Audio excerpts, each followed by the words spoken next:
From world events to Washington and New York City, here's your concise world update for Wednesday, February 4th. Iran is seeking to append planned nuclear talks with the United States by demanding a last-minute change in both venue and agenda, moves that regional diplomats say risk derailing the negotiations before they begin.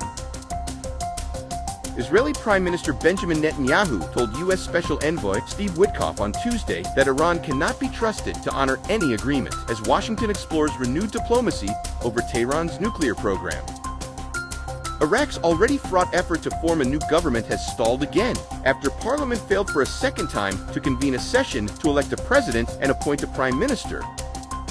Saif al-Islam Gaddafi, the son and one-time heir apparent of Libya's late dictator Muammar Gaddafi, was killed in the northern African country. An initial investigation found that Saif al-Islam was shot to death, but did not provide further details about the circumstances of his killing.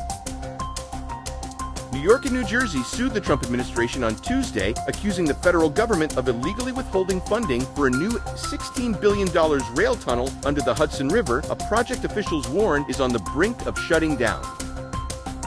A federal judge on Tuesday ordered the conditional release of two Venezuelan men accused in a North Minneapolis encounter with a federal immigration agent that ended with one of the men being shot, a ruling that came amid questions about the government's account of the incident.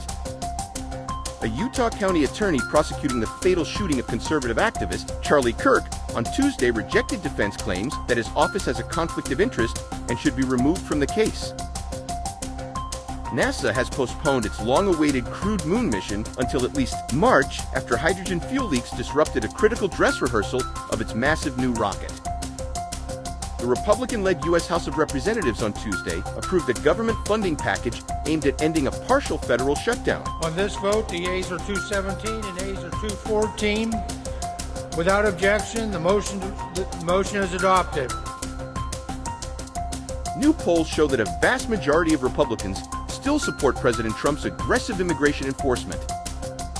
Republican groups seeking to add U.S. House seats in Florida by challenging the 2020 census suffered a major setback Tuesday after a federal court ruled that their lawsuit was filed too late. Bill Clinton and Hillary Clinton are scheduled to sit for depositions later this month as part of a House Oversight Committee inquiry related to Jeffrey Epstein. Diana Marino wins assembly race in their first clear victory of the 2026 election cycle Tuesday night for Mamdani as mayor. Letitia James said Tuesday that New York will create a team of state-trained legal observers wearing purple vests to monitor and document federal immigration enforcement officers as they carry out deportation operations across the state.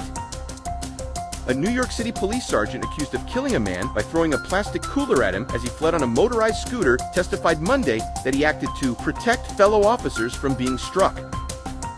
Mayor Zoran Mamdani is urging the Queens District Attorney not to pursue criminal charges against a mentally ill man who was shot and critically wounded by police while advancing toward officers with a knife, arguing that the suspect needs psychiatric treatment rather than prosecution. A biennial relocation fair organized by the Orthodox Union is set to return on February 22, 2026, offering Orthodox Jewish singles and families an opportunity to explore affordable communities across North America and beyond. U.S. stocks fell as investors sold technology shares and rotated into parts of the market more closely tied to broader economic growth. Federal data show that factories have shed workers for 8 consecutive months since Trump unveiled his so-called Liberation Day tariffs, extending a downturn that has erased more than 200,000 manufacturing jobs since 2023. From the Middle East to Wall Street, you're up to date.